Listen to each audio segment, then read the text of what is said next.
Si vous vivez ou comptez vivre en Suisse, vous avez sûrement déjà entendu parler des fameux 3 piliers. Mais qu'est-ce que c'est exactement et comment ça marche pour vous? Ne vous inquiétez pas, dans cette vidéo, je vais tout vous expliquer. Imaginez votre sécurité financière à la retraite comme un tabouret à 3 pieds. Pour qu'il soit bien stable, il a besoin que les 3 pieds soient solides. En Suisse, c'est exactement ça. Votre système de retraite repose sur 3 piliers différents, mais complémentaires. Le but de cette structure unique, c'est de vous assurer une sécurité financière complète quand vous arrêtez de travailler. Mais pas seulement. Si jamais vous êtes en situation d'invalidité ou si quelque chose arrive à vos proches, ce système est là pour les soutenir aussi. L'objectif, vous garantir un niveau de vie décent et surtout une autonomie financière quand vous serez à la retraite. Dans cette vidéo, nous allons justement voir comment fonctionne le système de retraite en Suisse et plus spécifiquement les 3 piliers sur lesquels il repose. Nous allons d'abord explorer le premier pilier, le pilier étatique, qui est un système solidaire pour garantir un minimum vital. Puis, nous passerons au deuxième pilier, le pilier professionnel, qui permet de maintenir votre niveau de vie habituel grâce à la caisse de pension. Et pour finir, nous aborderons le troisième pilier, le pilier individuel, qui vous offre la liberté de compléter votre revenu de retraite en fonction de vos besoins et de vos objectifs personnels. Alors si vous voulez savoir à quoi sert chacun de ces piliers et surtout comment les optimiser, restez bien jusqu'à la fin de la vidéo. Est-ce que vous avez votre café? Alors on est parti.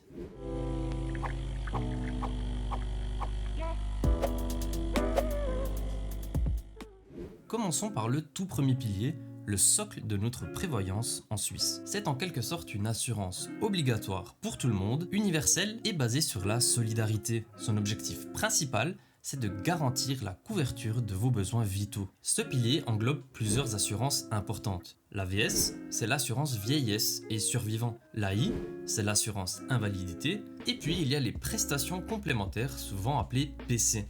L'AVS, c'est votre assurance vieillesse. Son rôle est très clair, elle est là pour assurer vos besoins vitaux une fois à la retraite. En gros, c'est ce qui vous permet de payer les choses essentielles comme votre loyer ou votre nourriture quand vous ne travaillerez plus. Mais l'AVS, c'est aussi une assurance pour vos survivants. Ça veut dire qu'en cas de décès, elle peut verser des rentes à votre conjoint ou à vos enfants pour les aider financièrement et éviter qu'ils se retrouvent dans une situation difficile. Ensuite, il y a l'AI, l'assurance invalidité. Elle entre en jeu si jamais, pour des raisons de santé, vous ne pouvez plus travailler comme avant. Son objectif principal est de vous aider à retrouver, si possible, une activité professionnelle. Par exemple, l'AI peut financer des mesures de réadaptation, des formations, ou vous aider à adapter votre poste de travail. Si malgré tout vous n'êtes pas en mesure de travailler, l'AI peut alors verser une rente pour compenser votre perte de revenus et vous assurer une sécurité financière.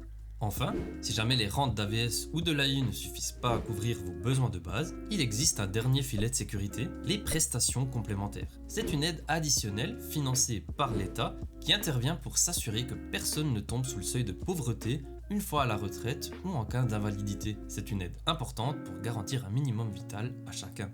Alors, comment fonctionne le financement de ce premier pilier? C'est basé sur un principe simple, la solidarité. Dans le jargon officiel, on appelle ça le système de répartition. En fait, les cotisations que vous versez aujourd'hui, si vous êtes actif, servent directement à financer les rentes des gens qui sont à la retraite aujourd'hui. Il n'y a pas de capital individuel qui est mis de côté pour vous, c'est vraiment un système de grande envergure où tout le monde participe pour financer tout le monde. Regardons ce tableau pour y voir plus clair. Avant tout, sachez que ces cotisations sont obligatoires pour toute personne qui travaille et qui est domiciliée en Suisse. Si vous êtes salarié, le taux de cotisation est de 10,6% de votre salaire. Et la bonne nouvelle, c'est que cette cotisation est partagée. La moitié est déduite de votre salaire, soit 5,3%, et votre employeur paye l'autre moitié, soit également 5,3%.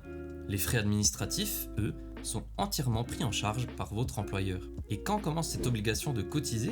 Eh bien, elle démarre le 1er janvier de l'année de vos 18 ans si vous êtes actif. Si vous n'êtes pas actif, elle commence à vos 21 ans. Et cette obligation prend fin à l'âge ordinaire de la retraite, qui est de 65 ans. Et on arrive à la grande question que tout le monde se pose, mais quand est-ce que je pourrai toucher ma rente? Et surtout, combien je vais toucher? Le droit à votre rente débute le premier jour du mois suivant votre âge de référence. Jusqu'à récemment, cet âge n'était pas le même pour les hommes et les femmes. Mais avec la réforme AVS 21, entrée en vigueur en 2024, les choses changent. Comme vous le voyez, pour les hommes, ça ne bouge pas. L'âge de référence reste à 65 ans. Pour les femmes, l'âge de référence va augmenter progressivement de 64 à 65 ans à raison de 3 mois par an, à partir de 2025. D'ici 2029, tout le monde aura le même âge de référence, soit 65 ans. Le montant de votre rente AVS ne sort pas de nulle part. Il dépend principalement de 2 choses, vos années de cotisation et les revenus sur lesquels vous avez cotisé. Une durée de cotisation complète, c'est 44 ans. Si vous avez cotisé pendant moins d'années, votre rente sera réduite. Comptez au moins 2,3% de moins par année manquante. La bonne nouvelle, c'est que si vous avez eu des lacunes de cotisation, vous avez généralement 5 ans pour les combler. C'est important d'y penser pour ne pas pénaliser votre future rente. Mais ça, on en parlera plus tard. Pour vous donner une idée des montants, en 2025, une rente AVS complète peut varier de 1260 à 2520 francs par mois, selon votre salaire moyen cotisé. Et oui, même si vous avez cotisé à l'AVS sans arrêt pendant 44 ans ou plus, avec un salaire au-dessus de la moyenne, vous ne recevrez jamais plus de 2520 francs par mois. Donc, si vous voulez savoir comment vous pouvez compléter cette rente, restez bien jusqu'à la fin de la vidéo. Si vous êtes marié ou en partenariat enregistré, le montant maximal des deux rentes combinées est plafonné à 150% de la rente individuelle maximale. Cela signifie que si les deux rentes individuelles dépassent ce seuil une fois additionnées, elles peuvent être réduites. Ce qui est génial avec le système suisse, c'est la flexibilité qu'il vous offre, car vous n'êtes pas obligé de partir exactement à 65 ans à la retraite. Comme le montre ce tableau, vous pouvez choisir d'anticiper le versement de votre rente d'1 ou 2 ans. Mais attention, ça entraîne une réduction de la rente, 6,8% pour un an, et 13,6% pour 2 ans.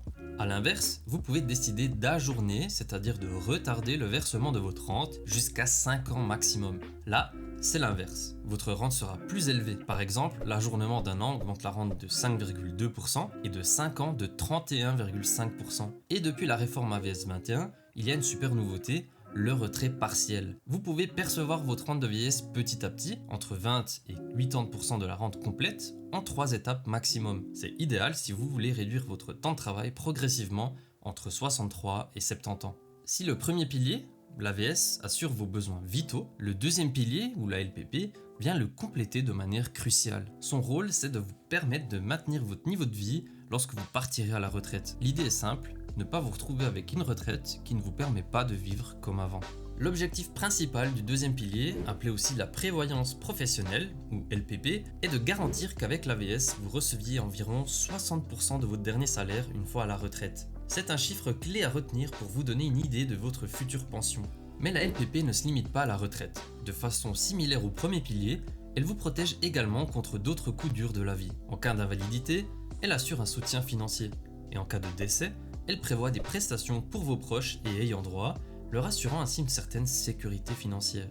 Contrairement au premier pilier qui fonctionne par solidarité, le deuxième pilier est financé par capitalisation. Qu'est-ce que ça veut dire ? Eh bien c'est simple, vous épargnez pour vous-même. L'argent que vous cotisez est placé et fructifie le capital que vous allez épargner et toucher à votre retraite.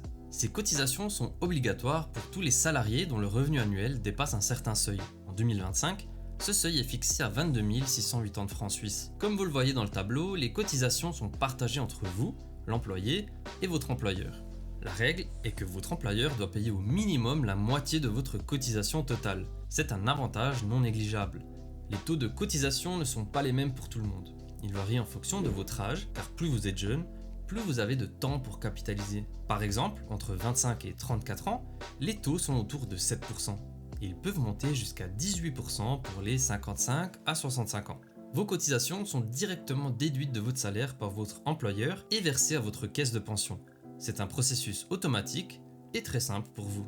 Parlons maintenant d'un mécanisme un peu plus technique, mais très important. La déduction de coordination. C'est un élément central dans l'interaction entre votre premier et votre deuxième pilier. Néanmoins, je vous avertis, tenez-vous bien, car il y a beaucoup d'informations à ce sujet. Pour éviter de vous faire cotiser 2 fois pour la même partie de votre revenu, un montant fixe est soustrait de votre salaire annuel pour calculer ce qu'on appelle le salaire assuré par la LPP. En 2025, cette déduction de coordination est de 26 460 francs. Pour bien comprendre la déduction de coordination et ses implications, prenons un exemple concret. Imaginons que vous ayez un salaire annuel de 100 000 francs suisses. Avant de calculer ce qui est assuré, la LPP prévoit un salaire annuel minimal pour cotiser, qui est de 22 050 francs en 2025. C'est le seuil d'entrée dans le deuxième pilier. En d'autres termes, vous ne cotisez pas au deuxième pilier tant que vous n'avez pas au minimum ce salaire-ci. Sur vos 100 000 francs de salaire, 26 460 francs sont déduits.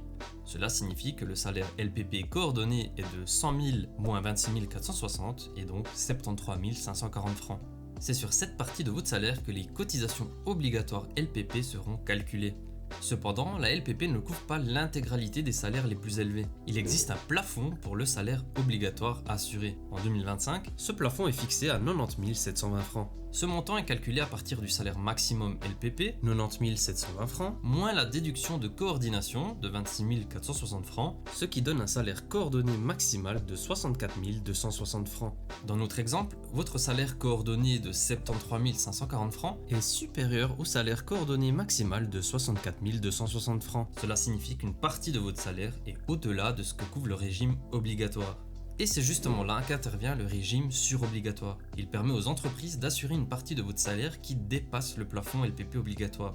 Dans notre cas, la différence entre votre salaire coordonné et le salaire coordonné maximal est de 9 280 francs. Cette tranche peut être assurée via le régime surobligatoire, pour autant que votre caisse de pension le propose et si votre employeur y a souscrit. En résumé, avec un salaire de 100 000 francs, nous venons d'abord déduire la déduction de coordination de 26 460 francs. Le régime obligatoire couvre un maximum de 61 740 francs de votre salaire coordonné et le montant restant de votre salaire coordonné peut être assuré via le régime surobligatoire, améliorant ainsi votre prévoyance professionnelle au-delà du minimum légal. Cet exemple illustre comment la déduction de coordination et les plafonds LPP peuvent influencer la part de votre salaire effectivement assuré, surtout si vous travaillez à temps partiel ou que vous avez des revenus modestes, soulignant l'importance de comprendre votre certificat de prévoyance et si nécessaire, d'envisager des solutions complémentaires pour votre retraite. C'est une situation qui peut créer d'importantes lacunes de prévoyance. Les autorités en sont conscientes et des réformes sont prévues pour rendre ces déductions plus flexibles. Mais d'ici là, cette situation souligne l'importance cruciale de notre troisième pilier, dont on parlera plus tard, pour renforcer votre prévoyance individuelle. Arrive le moment de votre retraite et le capital que vous avez patiemment fait fructifier vous revient enfin. Il existe ici plusieurs façons de le récupérer. Au moment de la retraite, vous avez généralement le choix entre trois options pour percevoir votre capital LPP. Tout d'abord, le retrait en rente. C'est la solution la plus classique. Votre capital est converti en une rente viagère, c'est-à-dire une somme versée régulièrement jusqu'à votre décès. Cette option offre une sécurité financière pour toute la durée de votre retraite. Un exemple concret, si vous avez 100 000 francs de capital LPP, un taux de conversion est appliqué, soit 6,8% en 2025, ce qui vous donnera une rente annuelle de 6 800 francs ou 566 francs par mois. En deuxième, nous avons le retrait en capital. Cette option vous permet de percevoir l'intégralité ou une partie de votre capital LPP en une seule fois. Cela peut être intéressant si vous avez des projets importants, comme un achat immobilier ou un investissement, ou si vous souhaitez simplement gérer vous-même votre capital. Il est important de noter que le retrait en capital est soumis à un impôt unique, mais généralement à un taux réduit. D'ailleurs, si vous êtes intéressé par la fiscalité de la retraite, n'hésitez pas à vous abonner à ma chaîne car j'en parlerai dans une autre vidéo. Et en dernier, nous avons le retrait mixte. Comme son nom l'indique, cette option combine les deux précédentes. Vous recevez une partie de votre capital en espèces et le reste est converti en rente. Cela permet de bénéficier à la fois d'une somme disponible et d'un revenu régulier pour compléter vos autres rentes. Le choix entre ces options dépend de votre situation personnelle, de vos besoins financiers, de votre état de santé, de votre espérance de vie et de vos projets. Il est crucial de bien réfléchir à ces différentes possibilités et si nécessaire de consulter un conseiller pour prendre la décision la plus adaptée à votre situation. Je vous affiche ici un tableau comparatif pour vous aider à visualiser les avantages et les inconvénients de chaque forme de retrait. N'hésitez pas à mettre sur pause afin de les passer en revue. Maintenant, qu'est-ce qui se passe avec votre argent cotisé sur le deuxième pilier lorsque, par exemple, vous changez de travail, vous quittez la Suisse ou simplement vous faites une pause? Eh bien, c'est là qu'intervient le concept de libre passage. C'est simple. Quand vous n'êtes plus lié à une caisse de pension, par exemple si vous changez d'employeur, perdez votre emploi ou prenez un congé sabbatique, votre capital de prévoyance ne disparaît pas, il est transféré sur un compte de libre passage. C'est un compte spécial où votre argent reste bloqué spécifiquement pour votre prévoyance professionnelle, mais il continue de fructifier. Si vous n'ouvrez pas de compte, pas de panique. Il est automatiquement placé auprès d'une fondation spéciale, l'institution supplétive LPP. Normalement, votre capital LPP est là pour la retraite, mais il existe des situations spécifiques où vous pouvez le retirer avant l'âge légal. C'est ce qu'on appelle le retrait anticipé. Il y a 3 raisons principales pour lesquelles vous pouvez retirer votre deuxième pilier de façon anticipée. Premièrement, pour l'acquisition d'un logement. Si vous avez moins de 50 ans, vous pouvez retirer la totalité de votre épargne pour acheter, construire ou même rembourser une hypothèque sur votre résidence principale. Après 50 ans, le montant est toutefois limité.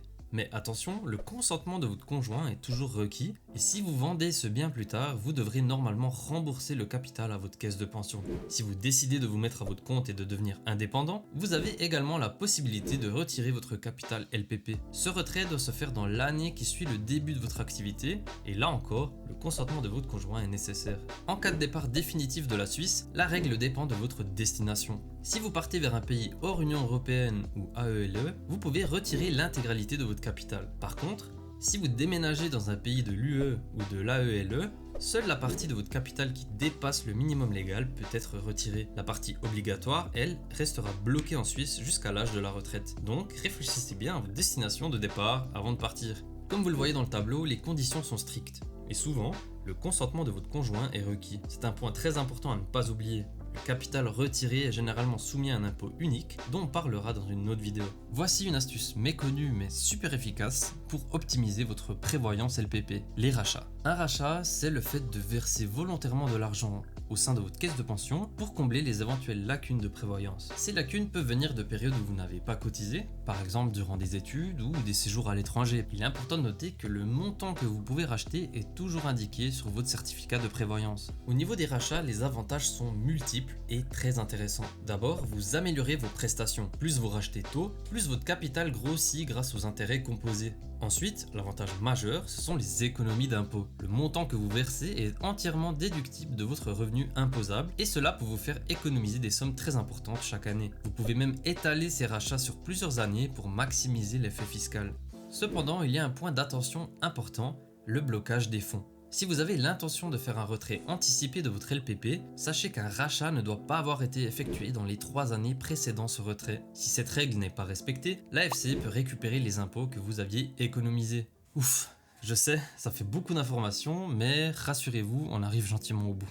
D'ailleurs, pour clôturer notre série sur la retraite en Suisse, nous allons maintenant aborder le 3e pilier. C'est votre prévoyance privée et facultative. On va voir pourquoi il est si important et surtout quelles sont les 2 principales options qui s'offrent à vous. Si le premier pilier vous assure le minimum vital et le deuxième maintient votre niveau de vie, le 3e pilier est là pour offrir un complément et une flexibilité individuelle cruciale. C'est votre opportunité de constituer une épargne supplémentaire pour la retraite selon vos objectifs financiers et votre situation personnelle. L'un de ses grands atouts, il peut offrir de gros avantages fiscaux. Ce 3e pilier se divise en 2 catégories. Le pilier 3A, qu'on appelle la prévoyance liée, et le pilier 3B, la prévoyance libre. Le pilier 3A est une forme d'épargne retraite très encadrée, mais qui offre des avantages fiscaux vraiment significatifs. Alors, comment ça marche? C'est une somme d'argent que vous accumulez soit dans une banque, sur un compte 3A, soit auprès d'une compagnie d'assurance via une police 3A. Le montant que vous pouvez y verser chaque année est limité et l'argent est bloqué jusqu'à la retraite, sauf dans quelques cas bien précis. Toute personne qui travaille en Suisse et qui est soumise à l'AVS peut cotiser au pilier 3A, qu'elle soit salariée ou indépendante. Et au niveau des montants, si vous êtes salarié et déjà affilié au 2e pilier, vous pouvez cotiser au maximum 7 258 francs suisses par an. Pour les indépendants non affiliés au 2e pilier, le plafond est de 36 288 francs suisses dans la limite de 20% de leur revenu annuel. L'avantage fiscal, c'est la meilleure partie. Les cotisations que vous versez dans votre pilier 3A sont intégralement déductibles de votre revenu imposable. Résultat, vous payez moins d'impôts chaque année. En contrepartie, lorsque vous retirez votre capital à la retraite, vous payerez un impôt unique à un taux réduit. Le capital du 3A est généralement retiré à la retraite ou plutôt 5 ans avant l'âge de référence. Il existe cependant des exceptions qui vous permettent de le retirer avant, de façon très similaire au 2e pilier, comme pour l'achat de votre résidence principale, un départ définitif de la Suisse, si vous devenez indépendant, pour un rachat d'année dans votre 2e pilier, ou si vous percevez une rente entière d'invalidité. Si vous continuez à travailler après 65 ans, vous pouvez même reporter le retrait jusqu'à 5 ans de plus. Une chose importante à savoir, le capital du 3A doit être retiré en une seule fois par compte. Il y a cependant une petite astuce pour le retirer également en plusieurs fois, dont je vais vous parler en fin de vidéo, donc restez bien jusqu'à la fin. Le pilier 3B ou prévoyance libre, c'est l'option la plus flexible de toutes. Cette épargne peut prendre de multiples formes, de simples liquidités sur un compte d'épargne, une assurance vie ou des placements plus complexes. Le plus intéressant, il n'y a aucune limite de montant pour vos versements annuels. Tout le monde peut cotiser, peu importe si vous êtes actif, si vous avez une caisse de pension ou même si vous résidez à l'étranger. Côté fiscalité, c'est un peu différent du 3A. Le pilier 3B n'offre pas d'avantages fiscaux annuels sur vos cotisations, sauf exception dans les cantons de Genève et Fribourg où vous pouvez déduire un certain montant maximal par année. Le capital 3B accumulé est soumis à l'impôt sur la fortune chaque année. Par contre, lors du retrait, il n'y a pas d'impôt supplémentaire sous certaines conditions. Et la plus grande force du 3B, c'est sa flexibilité totale. Vous pouvez retirer votre capital à tout moment sans avoir à justifier de conditions spécifiques. C'est votre argent et il est disponible quand vous en avez besoin pour n'importe quel projet de vie. Ce tableau résume bien les différences clés. Le 3A est idéal si vous cherchez à maximiser vos économies d'impôts et que vous êtes prêt à bloquer votre argent pour la retraite. Le 3B est parfait si vous avez besoin de flexibilité et que vous préférez avoir accès à vos fonds à tout moment ou si vous souhaitez souscrire une assurance vie, malgré le fait que les avantages fiscaux annuels sont moindres. Le troisième pilier est un outil puissant qui vous permet de construire la retraite qui vous ressemble. En le combinant intelligemment avec le premier et le deuxième pilier, vous pouvez vous assurer un avenir serein et adapté à vos besoins. Vous avez maintenant une compréhension complète des 3 piliers de la retraite en Suisse. Mais comment traduire toutes ces informations en actions concrètes pour vous ? Dans ce chapitre, je vais vous donner des recommandations clés pour chacun de ces piliers en fonction de votre revenu, car la clé d'une retraite sereine, c'est une planification intelligente et adaptée. Donc, voici mes recommandations pour tirer le meilleur de chaque pilier. Commençons par ceux qui ont un revenu modeste, c'est-à-dire moins de 60 000 francs suisses par an. Pour le premier pilier, la priorité est de combler les lacunes. Vérifiez régulièrement votre relevé AVS. Une année de cotisation manquante peut avoir un impact significatif sur votre rente de base. Pour le deuxième pilier, il est recommandé en général d'éviter les retraits anticipés. Chaque franc qui reste dans votre caisse de pension continue de fructifier. Un retrait anticipé, même pour un logement, peut affaiblir considérablement votre capital à long terme et votre capital à la retraite. Pour le troisième pilier, la meilleure astuce est d'ouvrir un 3A, peu importe le montant. Même si vous ne versez qu'un petit montant chaque mois, l'avantage fiscal est immédiat. Vous réduisez vos impôts et vous commencez à accumuler de l'épargne pour votre retraite. Si votre revenu se situe dans la moyenne, entre 60 000 et 100 000 francs suisses, vous pouvez être plus stratégique. Pour le premier pilier, il est temps de simuler votre rente future. Rendez-vous sur le site de l'AVS pour faire une estimation de ce que vous toucherez à la retraite. Cela vous donnera une vision plus claire de ce que vous devez épargner en plus. Pour le deuxième pilier, envisagez les rachats échelonnés. Si votre certificat de prévoyance indique que vous avez un potentiel de rachat, effectuez des rachats progressifs sur plusieurs années. C'est une excellente façon de réduire vos impôts chaque année tout en boostant votre capital. Pour le troisième pilier, l'objectif est de maximiser le 3A et de l'investir en titres. Une fois que vous versez le montant maximal autorisé dans votre 3A, ne laissez pas l'argent dormir sur un compte à faible taux d'intérêt. Investissez-le dans des actions ou d'autres titres pour le faire fructifier davantage à long terme. Enfin, si vous avez un revenu élevé, supérieur à 100 000 francs suisses, votre stratégie peut être beaucoup plus poussée et surtout orientée sur une optimisation fiscale. Pour le premier pilier, vous pouvez commencer à planifier les retraits pour minimiser l'impact fiscal. Par exemple, en ajournant votre rente AVS, vous la toucherez plus tard mais de manière plus élevée, ce qui peut s'avérer avantageux selon votre situation. Pour le deuxième pilier, mettez en place une stratégie de retrait optimisée. Au moment de votre départ, vous pouvez choisir de retirer votre capital en rente, en capital ou en combinant les deux. La bonne stratégie peut avoir un impact énorme sur vos impôts. Pour le troisième pilier, la stratégie ultime est d'avoir une stratégie de retrait optimisée avec 5 portefeuilles. En ouvrant plusieurs comptes 3A, vous pouvez étaler vos retraits sur plusieurs années, chacun étant imposé séparément. C'est le meilleur moyen de réduire considérablement l'impôt sur la prestation en capital et de maximiser votre gain. Que vous ayez un revenu modeste ou élevé, il existe des actions concrètes que vous pouvez faire pour optimiser votre prévoyance. Prenez le temps d'analyser votre situation et surtout n'hésitez pas à contacter un expert si vous avez des questions ou que vous en sentez le besoin. Et voilà, nous avons fait le tour complet du système de retraite suisse avec ces fameux 3 piliers. Vous l'avez compris, ce n'est pas juste un tas de chiffres et de lois très compliquées, c'est une structure qui est pensée pour vous garantir une sécurité financière tout au long de votre vie. En fin de compte, la clé pour avoir une retraite en Suisse sereine, c'est de s'y prendre tôt et de planifier tout ça proactivement, de comprendre comment fonctionnent ces 3 piliers, comment ils s'entraident et surtout de prendre en main votre propre épargne. N'oubliez pas, chaque petit choix que vous prenez aujourd'hui aura un grand impact sur votre futur. Si vous avez la moindre question, même une toute petite, n'hésitez pas à la mettre dans les commentaires. Je tâcherai de tous les regarder et j'essaierai de répondre à un maximum. Si vous avez aimé cette vidéo, un petit pouce bleu me ferait vraiment plaisir. Et surtout, abonnez-vous et activez la cloche pour ne pas rater mes prochaines vidéos. Merci d'avoir regardé jusqu'au bout et en attendant la prochaine vidéo, je vous dis à bientôt.